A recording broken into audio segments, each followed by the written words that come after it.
Europiečiai buvo šokiruoti tuo, ką rado Amerikoje. Na, jei kas nežinote, bandoma tai daryti. Nežinau, ar tai koordinuota kampanija apjuodinti amerikiečius visur, kur tik įmanoma, kad žmonės patikėtų, jog Amerika yra tiesiog, tokia baisi vieta. Tačiau per pasaulio futbolo čempionatą europiečiai ir žmonės iš viso pasaulio atvyko į Ameriką ir buvo visiškai priblokšti tuo, ką jie čia rado. Liūdna, kad amerikiečiai nesuvokia, kaip jiems iš tikrųjų sekasi. Tai tiesiog skaudu. Pažiūrėkime į šią tendenciją.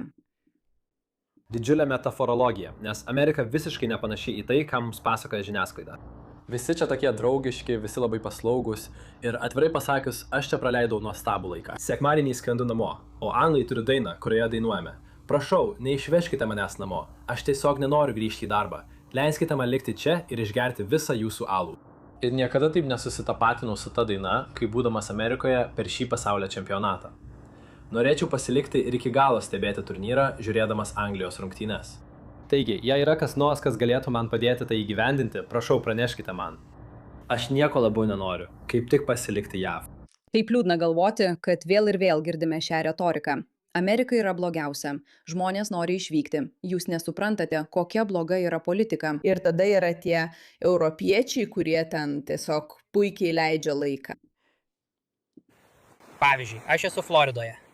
Šis paplūdimys yra neįtikėtinas, toks pat geras kaip Australijos paplūdimiai. Bet jei įsijungsi naujienas, viskas blogai. Visi turi mėlynus plaukus, viskas siaubinga. Taip nėra. Tai visiškai neįtikėtinai nuostabu. Ar juokauji? Jaučiuosi taip. Vaikinai, nepasitikėkite žiniasklaidą, nepasitikėkite naujienomis.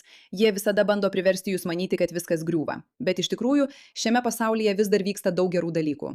Sveiki atvykę į Pushback. Aš esu Eureka, jūsų vedėja. Nepamirškite paspausti prenumeratos mygtuko, pamėgti šį vaizdo įrašą, pasidalinti juos su draugu, įjungti pranešimų vartelį ir panašiai. Dabar jūs esate judėjimo dalis, kuris priešinasi beprotiškai retorikai. Retorikai, kuri verčia jūs jaustis beviltiškai ir nelaimingai. Ir tai yra vienas geriausių pavyzdžių, kokius tik esu mačiusi. Tai priklauso nuo tave. Dešimtmečius trukusi antiamerikietiška propaganda buvo sunaikinta per vieną vasarą. Gerai, tai taip linksma. Žmonės filmuoja save su maisto porcijomis, su vakarėliais, su kelionėmis, su vaizdais, su viskuo. Ir jiems tai labai patinka. Tiesiog labai patinka. Ir tai vadinama bakys. Jie sako, kad tai degalinė, bet tai melas. Degalinėje būna liūdnas sumuštinis ir kavos aparatas, kuris niekada neveikia. Šioje vietoje yra 120 kolonėlių. 120. Kodėl? Ar jūs pildote degalais JAV oro pajėgas? Ar ruošiatės ateivių invazijai? Tai baisu. O talismanas yra bebras su beisbolo kepuraite. Mačiau suaugusius vyrus besifotografuojančius su graužiko statula. Prancūzijoje mes darome revoliucijas. JAV jūs lenkitės voveriai ant steroidų. O viduje agresija. Vyras su peiliu rėkia. Šviežia jautienos krūtininė ant lentos. Pone, nusiraminkite, aš tik noriu gazuoto vandens. Nenužudykite manęs. Bet turiu problemą. Norėjau to nekęsti. Norėjau būti tas pranašesnis prancūzų snobas, bet tada paragavau beaver nuggets. Nežinau, kas juose yra. Manau, ten cukrus, sviestas ir grynas metamfetaminas. Suvalgiau vieną, o tada visą maišelį automobilių stovėjimo aikštelėje kaip laukinis gyvūnas. Ir tualetai. Turiu pripažinti, jie geresni nei mano butas. Galėtum valgyti jautienos krūtininę nuo grindų tualete. Ten švariau nei ligoninėje. Taigi, aš pralaimėjau. Atėjau teisti, o likau dėl užkandžių. Neturiu kepurės, bet širdyje aš ją dėviu. Atėjau teisti, bet turiu pasilikti dėl užkandžių. Galiu tai pripildyti 1000 kartų. Taip, bet neišgersi 1000 puodelių gerų prisiminimų. Ir tai nemokama. Tu už tai sumokėjai. Sumokėjai tik kartą. Broliai, pristabdyk. Pristabdyk, šalta. Fabio. Pristabdyk. Pristabdyk. Kodėl? Buvo gerai. Beje, kažkas parašė, europiečiai turi nemokamą sveikatos priežiūrą, o mes turime nemokamą diabetą. Tai šiek tiek juokinga, nes tai nemokama. Tai prašau. Štai čia. Ačiū. Palaukite, kol jis sužinos, kad gali paprašyti puodelio, kad galėtų pasiimti gėrimą išsinešti. Aš rojuje. Broli. Į sveikatą. Dar vieną. Ar man ir šitą baigti? Broli, aš tuoj sprogsiu. Čia per daug cukraus. Tau to nereikia. Tai tiesa, bet tai nemokama. Taip, smegenys sušalo. Būtent taip man ir yra, bet taip skanu. Juokinga. Maisto etiketas Amerikoje. Prisimenu, kai pirmą kartą užsisakiau restorane su kolegomis ir užsisakiau daug visko, nes buvau įpratusi, kad porcijos būna tokio dydžio. Ir visi žiūrėjo į mane, tarsi klausdami, kodėl tiek daug užsisakau. Ir gavau milžiniškas lėkštes ir buvau tikrai apstulbusi. Vienas dalykas – leisi laiką Europoje, o ne Amerikoje. Aš ką tik praleidau laiką Europoje, dabar leidžiu laiką Amerikoje. Ir aš niekada daugiau nepasirinkčiau leisti laiko Europoje vietoj Amerikos. Absoliučiai jokios galimybės. Amerika 100%. Nėra jokios. Gerai, įdomu, čia nepaaiškinta. Kažkas sako, na, kuri Europos dalis ir kuri Amerikos dalis labai daug ką lemia. Sutinku su ja. Gerai.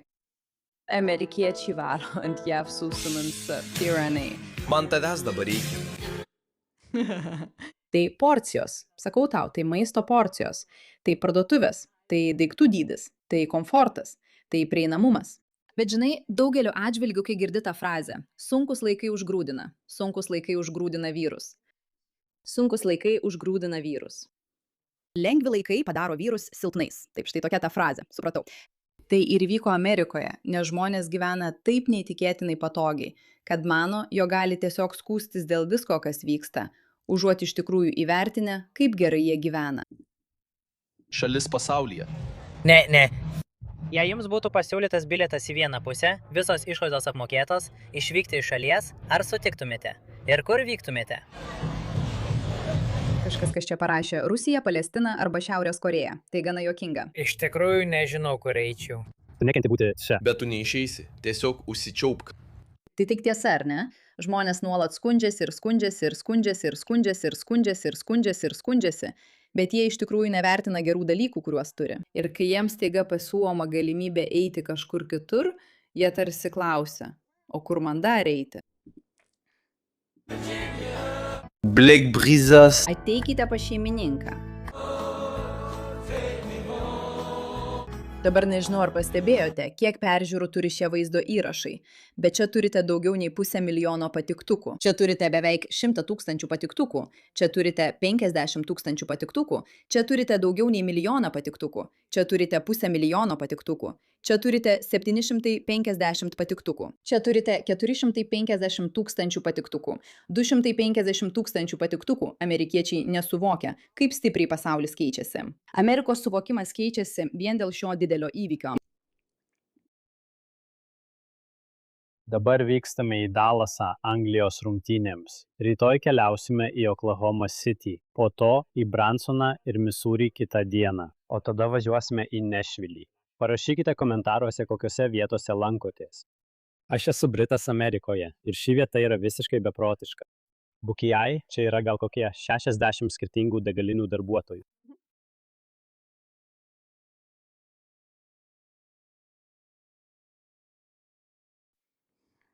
Na, priežastis, kodėl man šita tendencija patinka daug labiau, nei galėtumėt pagalvoti, net jei nesu iš Amerikos, yra ta, kad nuostabu matyti, kaip žmonės gali taip įklimpti į savo problemas ir baimės dėl to, kas vyksta jų pačių visuomenėje. Bet kai kažkas ateina su kitokiu požiūriu, iš kitos vietos, jie iš tikrųjų gali pamatyti ir įvertinti, kas vyksta. Taip skaudu galvoti, kiek daug žmonių mano, kad jie turi nekęsti šalies, kuri iš tikrųjų jiems tiek daug gero suteikia.